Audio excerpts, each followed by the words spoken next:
Hello, today we will be going over different flexibility assessments that will measure the hamstring flexibility. We will start with the Canadian trunk forward flexion test. Before starting, we will ask our client to do a short 5-minute aerobic warm-up.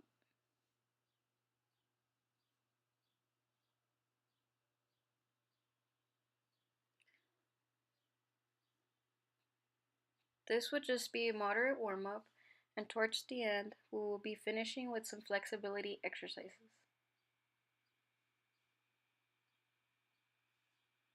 A warm-up should be done before any test.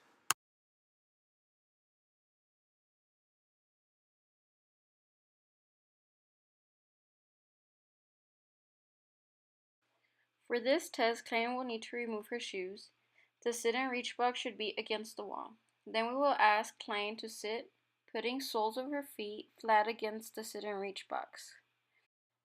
The legs should be extended and knees shouldn't be coming up when reaching forward.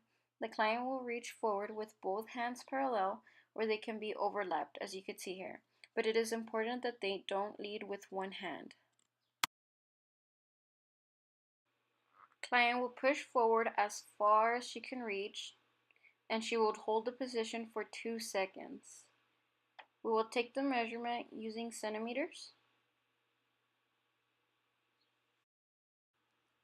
This procedure will be done twice, and we will pick the best out of the two. When taking the score, keep in mind that the fitness category table is based on a sit and reach table, which the 0 point is set at 26 centimeters.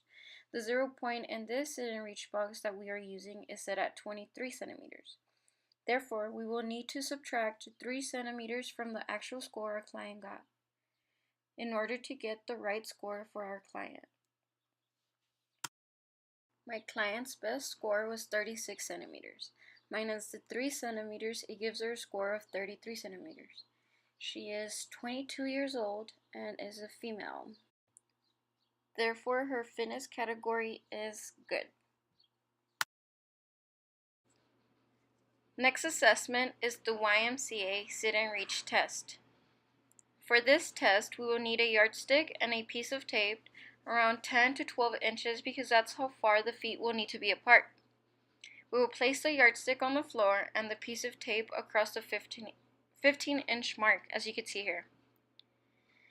The client will sit with the yardstick in between her legs and the heel of her feet will be on the edge of the tape.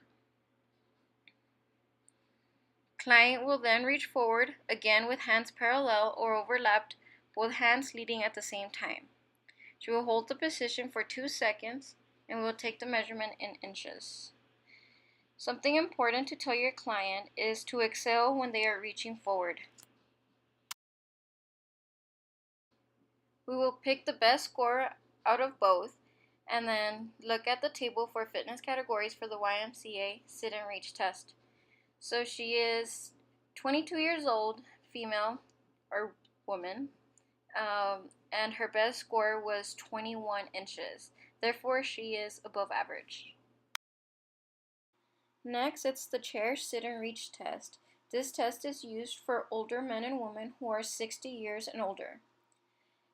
Due to functional limitations, older individuals may have poor range of motion, and for some it can be too stressful to sit on the floor as well as getting back up.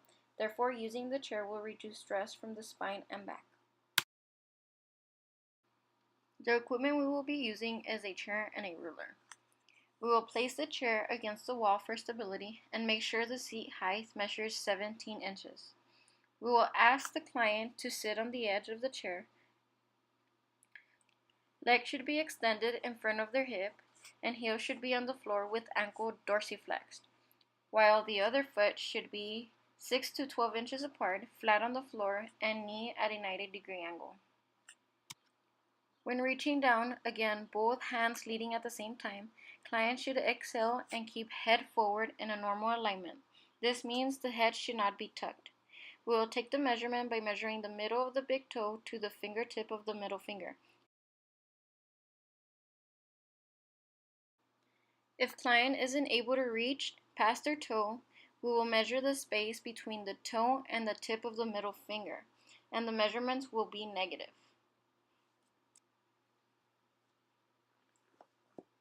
This procedure will be done twice on each leg.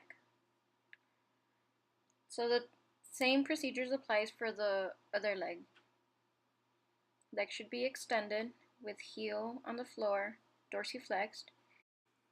So they will reach down and we will measure to the nearest half inch. So once again, if your client is not able to reach all the way down, we will measure the space between the toe and the middle finger. The last assessment is the straight leg grace test.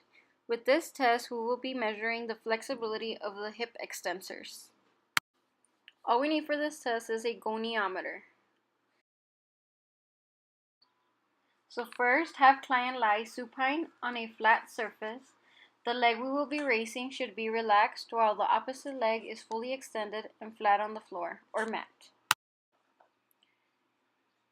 Okay, so to start, we will place the goniometer in the hip flexor and we will raise the leg, giving it a push till patient is no longer comfortable to go any further.